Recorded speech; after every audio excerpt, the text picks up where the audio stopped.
मोहम्मद गौरी। क्या आपको इस महान मुस्लिम सुल्तान शासक की ये खास बातें पता हैं, जिसे गौर के मोहम्मद के नाम से भी जाना जाता है? मोहम्मद गौरी आज के मध्य अफगानिस्तान के घोर क्षेत्र में स्थित घुरिद वंश का एक शासक थे, जिसने 1173 से 1206 तक शासन किया था। वह एक महान मुस्लिम शासक थे। आप मोहम्मद गौरी का जिक्र कर रहे हैं। 12वीं शताब्दी में भारतीय उपमहाद्वीप इंडियन सब कॉन्टिनेंट में अपनी सैन्य मिलिट्री विजयों, विशेष रूप से वर्तमान भारत और पाकिस्तान के कुछ हिस्सों में मुस्लिम शासन की स्थापना के लिए जाना जाता है।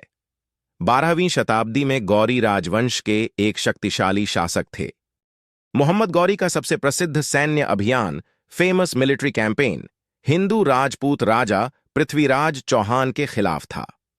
पृथ्वीराज चौहान की हार 1152 में तराइन के दूसरे युद्ध में पृथ्वीराज चौहान पर मोहम्मद गौरी की जीत भारतीय इतिहास की एक महत्वपूर्ण घटना है।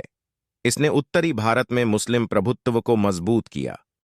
मोहम्मद गौरी को इतिहास में कई कारणों से जाना जाता है।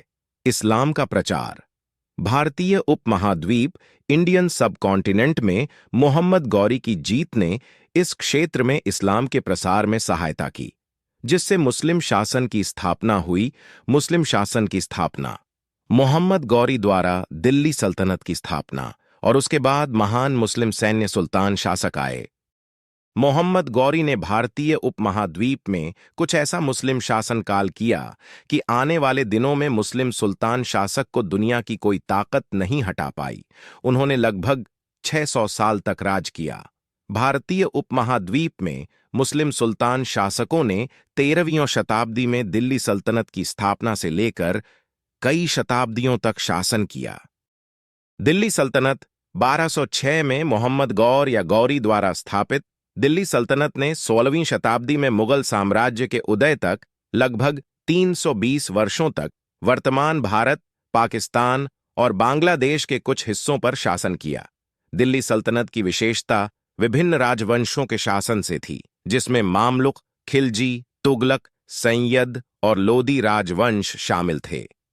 मुगल एम्पायर, मुगल साम्राज्य की स्थापना 1526 में पानीपत की लड़ाई के बाद बाबर ने की थी। कुल मिलाकर मुस्लिम सुल्तान शासकों ने 13वीं शताब्दी में दिल्ली सल्तनत की स्थापना से लेकर 19वीं शताब्दी में मुगल साम्राज्य के पतन तक 6 शताब्दियों से अधिक समय तक भारतीय उपमहाद्वीप के महत्वपूर्ण हिस्सों पर शासन किया।